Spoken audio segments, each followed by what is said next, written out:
오늘도 아모스 말씀을 통해서 하나님의 말씀을 듣는 귀한 시간 되시길 소망합니다. 오늘 본문은 이제 그 아모스를 통해서 하나님의 그 경고와 또 심판의 말씀이 전달되는데, 이 말씀을 통해서 우리의 신앙도 다시 한번 점검할 수 있는 시간 되길 바랍니다. 먼저 4절을 보시면요, 너희는 베델에 가서 범죄하며 길갈에 가서 죄를 더하며 아침마다 너희 희생을 3일마다 너희 11조를 드리며 라고 이렇게 말씀을 이렇게 시작하고 있습니다. 이 베델과 길갈로 가서 죄를 짓고 제사를 드리며 더 큰 죄를 짓도록 지금 하나님 이렇게 말씀을 하고 있는 충격적인 말씀으로 시작합니다. 그만큼 이제 이스라엘 백성들이 아무리 말해도 듣지 않는 그런 상태이므로 하나님께 돌아오라고 해도 죄를 짓고 있는 이스라엘 형식을 꼬집어서 이제 말씀하고 있는 겁니다. 근데 여기서 이제 장소 두 곳이 나오는데요. 한 곳은 베델이고 한 곳은 길갈입니다. 베델에서도 이스라엘 백성들은 범죄했고 길갈에서도 범죄했습니다. 근데 이 장소가 이스라엘에게 어떤 의미가 있는 장소냐면, 여러분 베델하면 딱 떠오르는 인물이 있지 않습니까? 바로 야곱이죠. 야곱은 형을 속여서 장자의 축복을 이제 받으려다가 이제 어머니의 도움을 받아서 피신을 하게 됩니다. 그래서 외삼촌 라반의 집으로 가다가 이제 노숙을 중간에 하게 되는데, 그 장소가 바로 이때 나온 장소가 베델이었습니다. 아무도 의지할 곳 없는 곳에서 혼자 외로이 있다가 그 잠을 자다가 사닥다리 꿈을 통해서 하나님을 만나게 되죠. 그리고 거기서 이제 야곱이 고백을 하게 되는 겁니다. 하나님이 과연 여기 계시거늘 내가 알지 못하였도다. 그리고 나서 이제 이곳이 하나님이 계신 곳이다, 하나님의 집이라는 뜻을 집이다, 이 베델로 이름이 바뀌었습니다. 루스라는 곳이었는데 이제 베델로 이제 이름이 바뀌게 되죠. 하나님의 집이다. 그리고 그곳에서 이제 언약을 맺게 됩니다. 또 이 베델이라는 곳은요, 야곱이 나중에 자기 딸이 그 세겜의 추장의 아들에게 몹쓸짓을 이제 당하게 되는데요. 그리고 이 일로 말미암아서 굉장히 슬피하고 또 많은 끔찍한 일들이 벌어지게 됩니다. 그리고 나중에 35장 그 창세기 보면 하나님이 이 일로 말미암아 야곱에게 나타나셔서 이렇게 말씀을 하신 말이, 너는 베델로 올라가라, 이렇게 말씀을 하십니다. 여기서 또 베델이 나옵니다. 그러니까 베델의 그 언약, 그 야곱이 만났던 그 베델의 언약을 기억하고 하나님을 찾으라, 이 하나님의 말씀을 하신 겁니다. 그러니까 이 베델이라는 곳은 이스라엘 백성들에게 하나님을 만나는 곳이었고 또 예배의 장소였습니다. 그런데 오늘 본문에서 하나님은 그 베델을 얘기하면서 너희는 베델에 가서 범죄하라, 이렇게 말씀을 하고 있습니다. 그러니까 이스라엘 백성들의 이중적인 모습, 예배를 드리는 척하지만 그들의 예배는 없었고 가식적인 모습을 가리키고 죄를 짓는 그들을 하나님의 말씀을 하시는 겁니다.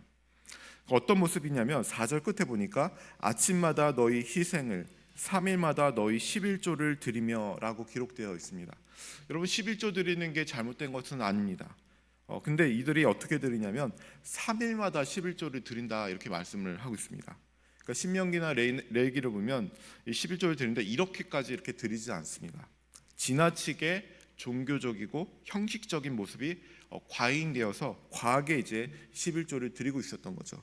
그러니까 이런 모습들을 보면 이들이 하나님께 드리는 정말 그 열성적인 마음으로 그 11조를 드리는 게 아니라 이 형식의 그 신앙적인 열정에 보이는 어떤 기복적인 모습에 더 열정을 내서 그들이 그냥 형식적으로 하는 그 신앙이 과하게 진행시켜 왔던 것입니다. 그러니까 이것은 하나님이 그들의 그런 가식적인 모습으로 계속 하나님께 드리는 것은 하나님이 원하시는 모습이 아니었던 것입니다. 하나님을 예배하고 의지하는 마음, 그것이 우리가 11조 하나님께 드리는 마음 아니겠습니까? 하나님이 우리의 주인이십니다. 이것이 하나님의 그 드리는 정신인데 이스라엘 백성들은 그것이 없었습니다. 그 정신은 사라졌던 것입니다. 그리고 종교적 열심으로 자신들의 신앙적 착각이었던 것으로 나갔던 것입니다. 여러분 또 하나의 그 장소가 나오는데 이제 길갈이 나옵니다. 길갈은 어떤 장소입니까? 이스라엘 백성들이 40년 그 광야 방랑을 끝내고 나서 천신만고 끝에 이제 도달하는 곳이 요단을 건너서 처음 도착한 곳이 바로 길갈이었습니다. 그러니까 길갈이라는 말의 뜻이 뭐냐면 모든 지난 세월의 그 어둠과 치욕의 수치가 이제 다 굴러갔다라는 의미가 있습니다. 이제 그 하나님이 부르신 땅에서 하나님을 의지하고 순종하며 살아가는 그 새 역사의 땅의 의미가 바로 이제 길갈입니다. 이스라엘 백성들이 하나님 앞에서 순종하며 새롭게 나가는 땅의 의미로서 굉장히 이스라엘 민족에게 중요한 장소였습니다. 그래서 나중에 사무엘 선지자가 이제 새롭게 다시 이스라엘 민족의 이제 왕을 뽑는 제도를 시작하지 않습니까? 근데 그 왕을 뽑을 때 어디서 뽑았냐면 기름을 부을 때 바로 이 길갈에서 사무엘 선지자가 붓게 되죠. 그러니까 길갈도 이런 영적인 의미가 있는 것입니다. 하나님과의 관계 회복, 또 구원의 새 역사가 이루어지는 그런 것을 상징하는 장소였습니다. 그런데 그런 길갈에서 끔찍한 죄들만 쌓아가고 있는 것입니다. 자기들의 기념비를 세우고 또 자기들 신앙적 공로만 드러났습니다. 자신들이 받을 복을 생각하면서 종교적 열심만 쌓아갔던 것입니다.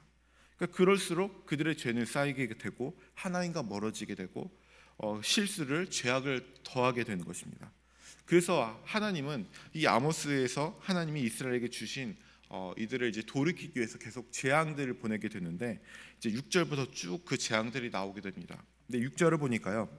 또 내가 너희 모든 성읍에서 너희 일을 깨끗하게 하며 너희의 각 처소에서 양식이 떨어지게 하였으나, 여기 보면 또 재미있는 표현일 수도 있는데 일을 깨끗하게 한다 이렇게 나오는데, 일을 깨끗한다는 말이 무슨 의미냐면 이제 백성들이 이제 기근으로 먹을 게 없고 양식이 떨어지니까 입을 씹지 않잖아요. 그러면 먹을 게 안 들어가니까 이가 깨끗하다는 겁니다.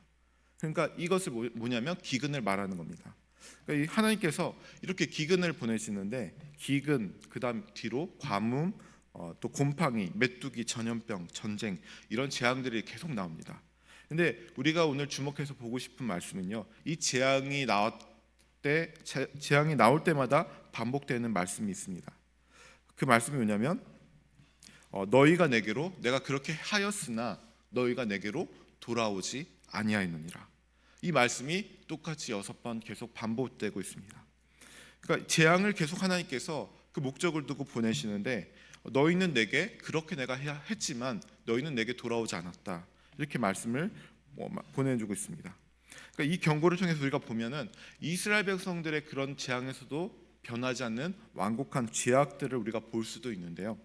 다른 면으로 보면 하나님은 그렇게 완고한 죄악들을 가지고 있는 이스라엘 백성들, 그 자녀들이 계속 간절히 돌아오기를 계속 애타게 바라면서 그러나 너희는 내게 돌아오지 않았다, 하나님의 어떤 애절함을 볼 수가 있습니다. 하나님이 그 마음으로 첫 번째, 두 번째, 세 번째 그들에게 계속적으로 기회를 주시고 간절히 기다리고 계신 것입니다.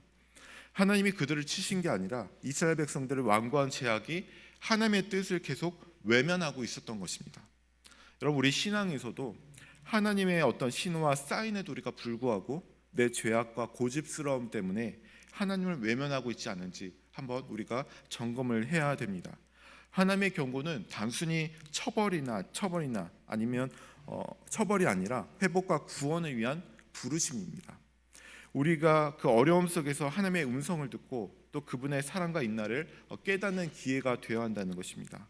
그래서 우리 삶 속에서 반복적으로 일어나는 어떤 신호들, 또 도전들, 문제들을 통해서 우리가 하나님, 만약 그것이 하나님의 사인이라면 그 사인에 우리가 응답해서 하나님의 무엇이 원하는가 그것을 캐치하고 주님의 뜻대로 우리가 돌이킬 수 있는 삶을 살아가야 될 줄 믿습니다. 이제 마지막으로 12절을 보면요, 그러므로 이스라엘아 내가 이와 같이 내게 행하리라. 내가 이것을 내가 행하리니 이스라엘아 내 하나님 만나기를 준비하라. 그래서 이제 마지막 이스라엘아 내 하나님 만나기를 준비하라, 이 말씀은요 단순히 우리에게 좋은 만남을 가지자 이렇게 조언이 아니라 이제 하나님의 심판이 너에게 임하였다. 너희가 그렇게 죄악을 짓는데도, 재앙을 주는데도 돌이키지 않는 너에게 하나님의 심판이 임했다라는 그런 급박한 경고인 것입니다. 하나님 단순히 이 과거의 사건을 심판하시는 분이 아니라 모든 것을 창조하시고 지금도 다스리는 전능하신 분입니다. 우리가 이 하나님 앞에, 이 세상의 모든 심판을 하시는 심판주 앞에 우리의 모든 것이 드러날 일이 때가 됐을 때 올 것입니다. 하나님 만날 준비를 한다는 것은 단순히 우리가 그 하나님의 종교적 의식을 따르는 것이 아닙니다. 우리의 삶과 예배를 통해서 마지막에 이제 하나님 심판주로 오실 그 하나님 앞에, 재림의 주님 앞에 우리의 그 하나님 앞에 관계를 올바로 하고 또 회복해야 되는 우리의 신앙적인 각성이 있어야 되는 것입니다. 형식적이고 외식적인 신앙을 해서 돌이켜서 참된 회개와 그 순종의 삶으로 나가야 되는 것입니다. 오늘도 주님은 우리와 온전한 관계를 위하여 우리를 부르고 계십니다. 우리의 예배와 삶이 하나님께 합당하게 드려지도록 우리의 신앙을 점검해서 오늘도 주님과 동행하고 주님의 뜻을 알 수 있는 우리의 하루가 될 수 있도록 하나님의 축복하며 기도하며 나갑니다. 기도하겠습니다. 하나님 아버지 감사합니다. 오늘도 하나님 이 아모스서의 말씀을 통해서 그 이스라엘에게 말씀하시는 그 하나님의 말씀과 또 그 하나님의 마음을 우리가 오늘 듣고 깨달을 수 있도록 도와주시옵소서. 하나님 그들의 죄악을 통해서 우리의 죄악을 보게 하여 주시고 우리가 돌이켜서 하나님께 더 가까이 갈 수 있는 그런 시간 될 수 있도록 하여 주시옵소서. 오늘도 주님 우리 많은 일어나는 모든 일과 가운데 하나님 함께하여 주시고 더욱 주님의 말씀대로 살아갈 수 있는 하나님께 순종할 수 있는 하나님의 백성들 될 수 있도록 인도하여 주옵소서. 감사하며 예수님의 이름으로 기도드립니다. 아멘.